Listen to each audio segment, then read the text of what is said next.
In the final years of Marcus Aurelius's life, the weight of an empire pressed heavier than ever on his shoulders. The Roman Empire was strained on all sides, by invading tribes, by corruption from within, and by the growing divide between philosophy and politics.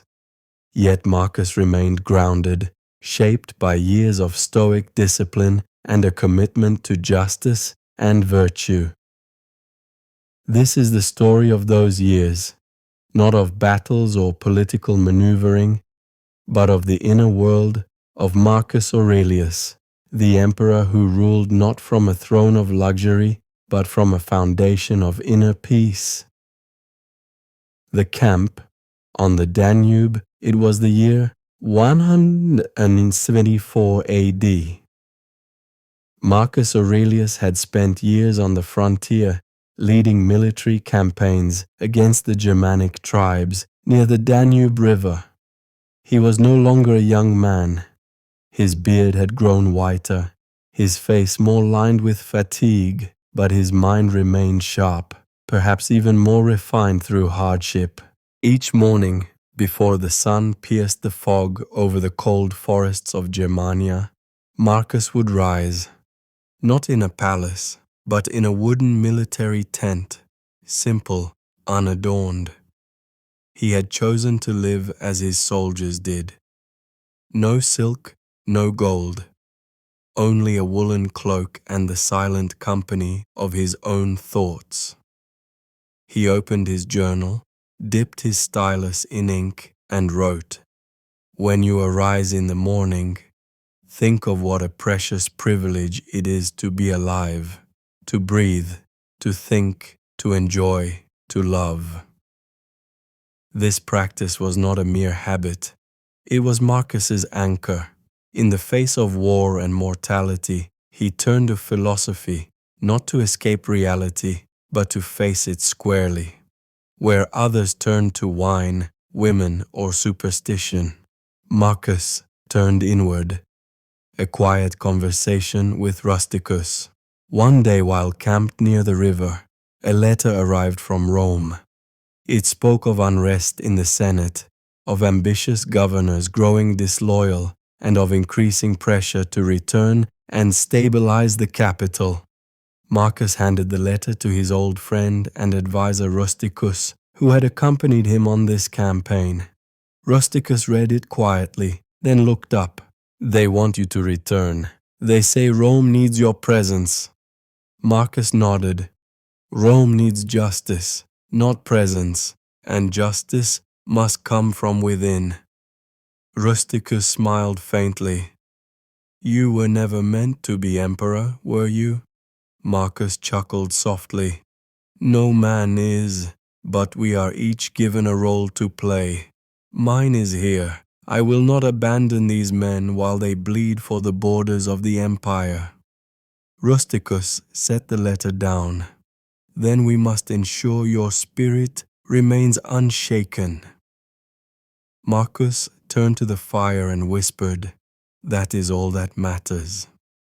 Living by example, despite his power, Marcus lived more like a monk than a king. He ate simple meals, barley, olives, and water. He wore rough clothes. He walked among his men daily, not to be seen, but to see them, to speak, to listen. He never demanded loyalty. He earned it. Once, a young soldier approached him, shaking with fear after making a mistake during a training maneuver. Expecting punishment, the soldier knelt before the emperor. But Marcus raised him gently by the shoulder and said, "Do not fear errors. Fear only the refusal to learn from them." This was the essence of his rule. He did not rule by fear, but by wisdom. The illness. In the winter of 175, a plague swept through the camp. Soldiers fell ill and the physicians were overwhelmed. Marcus too developed a fever. For days he remained in his tent, wrapped in furs, his breathing shallow. The empire whispered, "Would the philosopher king die here far from the marble columns of Rome. But even in illness, Marcus wrote, shivering, he penned, "You have power over your mind, not outside events. Realize this, and you will find strength." When the fever broke and he emerged, pale but alive, the soldiers cheered not for their emperor, but for the man they had come to love. The test of compassion. As spring returned, Marcus received news that shook his stoic calm. His general, Avidius Cassius, had declared himself emperor in the east, believing Marcus to be dead. Betrayal. The word echoed like a sword in his chest. The Senate raged. His advisers called for immediate retaliation, for the execution of Cassius's family and all his supporters. But Marcus remained still. He read once more the teachings of Epictetus. How much better to heal than to avenge? Marcus chose mercy.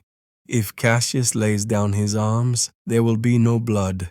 Cassius was soon assassinated by his own men, but Marcus did not gloat. He wrote, "Revenge harms both the enemy and the avenger. Let us seek instead to correct, to heal, to understand." This act of restraint would become one of the most remembered decisions of his reign. Father and son back in Rome, Marcus reunited with his son Commodus, now a young man. The emperor hoped his son would inherit not only the throne, but the values of stoicism, discipline, wisdom, compassion. But Commodus loved ease and spectacle. He sought gladiator games and flattery, not philosophy. One evening, Marcus took his son on a quiet walk through the gardens of the Palatine Hill. The sky was painted orange with the setting sun. They sat beneath a cypress tree. "I have ruled not for power, but for duty," Marcus said gently. "Power is only a test of character. What will you do with it, Commodus?" His son remained silent, looking away. Marcus closed his eyes. In his journal that night, he wrote, "Do not expect figs in winter, nor your child to be what he is not.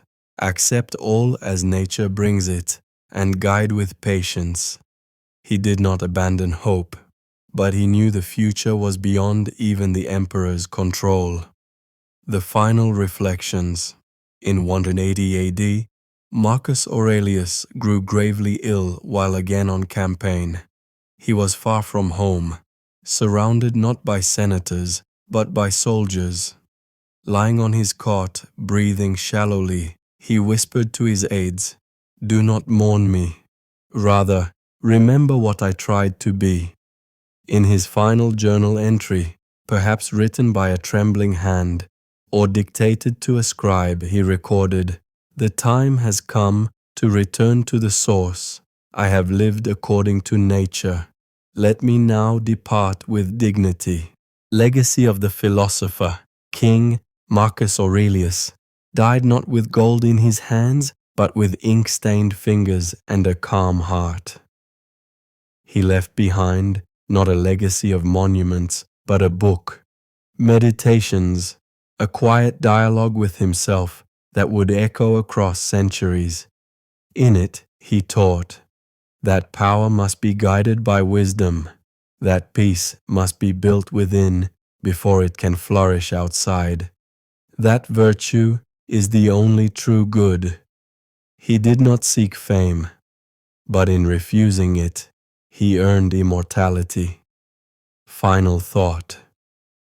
The lifestyle of Marcus Aurelius was not one of opulence, but of meaning. In tents and cold forests, in pain and in betrayal, he held firmly to a simple truth. Waste no more time arguing what a good man should be. Be one, and in being one he left behind a light for all of us to follow.